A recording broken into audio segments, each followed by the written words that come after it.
दिनांक 25 जुलाई को थाना कर्नलगंज पुलिस को चंद्रिका प्रसाद, जो धौरहरा के निवासी हैं, थाना क्षेत्र कर्नलगंज के, उनके द्वारा सूचना दी गई थी कि उनका बड़ा बेटा अर्जुन राजपूत, जो फूलों की खेती का व्यवसाय करता है, वो 24 जुलाई की शाम को बाज़ार में जाने की बात कह के निकला था और घर वापस नहीं आया। जब उसको तलाश किया गया और वो नहीं मिला तो थाने पर उन लोगों द्वारा सूचना दी गई, जिस पर थाना कर्नलगंज पे इस प्रकरण के संबंध में गुमशुदगी दर्ज की गई और पुलिस द्वारा उनकी तलाश की जाने लगी।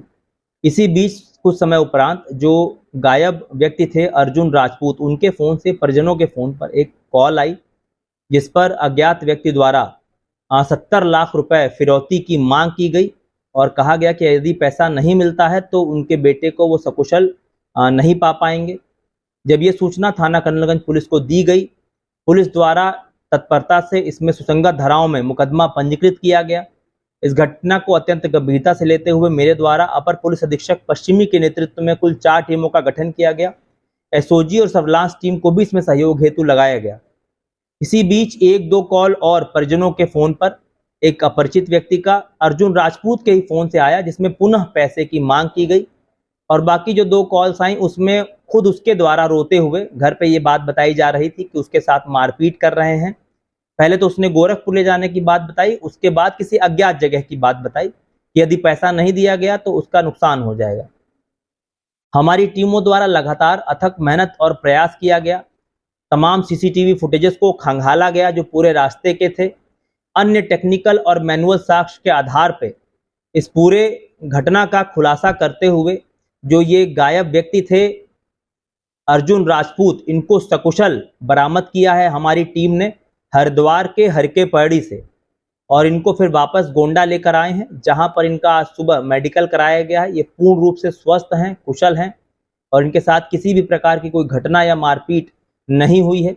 इनसे जब इस घटना के संबंध में पूरी पूछताछ विस्तृत की गई तो इनके द्वारा बताया गया कि ये फूलों की खेती का व्यवसाय करते हैं और पिछले कुछ सालों में इन्होंने कई लोगों से लाखों का कर्ज ले रखा था। करीब 32 लाख रुपए का इनके ऊपर कर्जा था।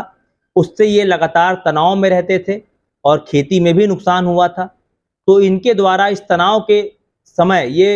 षड्यंत्र रचा गया दिमाग में कि अपने आप को ये अपहरत दिखाते हुए अपने पिता से यदि कुछ पैसा प्राप्त कर लें तो ये कर्जा भी चुका लेंगे और आगे जो खेती में कुछ इन्वेस्ट करना होगा तो वो भी कर देंगे। इस प्रकार योजनाबद्ध तरीके से शाम को 24 जुलाई की ये घर से निकले और फोन उन्होंने स्विच ऑफ किया। कुछ घंटों बाद अपनी ही आवाज बदल कर इन्होंने परिजनों को फोन कर गुमराह करने का प्रयास किया गया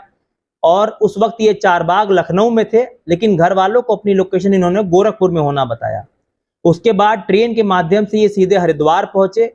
और हरिद्वार में आप सभी जान रहे हैं कांवड़ का समय है, वहां बहुत भीड़ लाखों श्रद्धालुओं की है, उसी के बीच ये रह रहे थे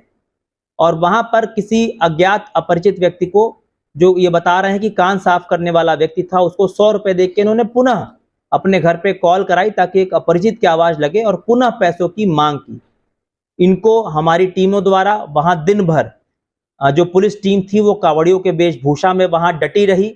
और लगातार अपनी सूझबूझ और कड़ी मेहनत के बाद इनको वहां पर सकुशल बरामद कर लिया और इस प्रकार उनको यहाँ वापस गोंडा लेकर आए हैं।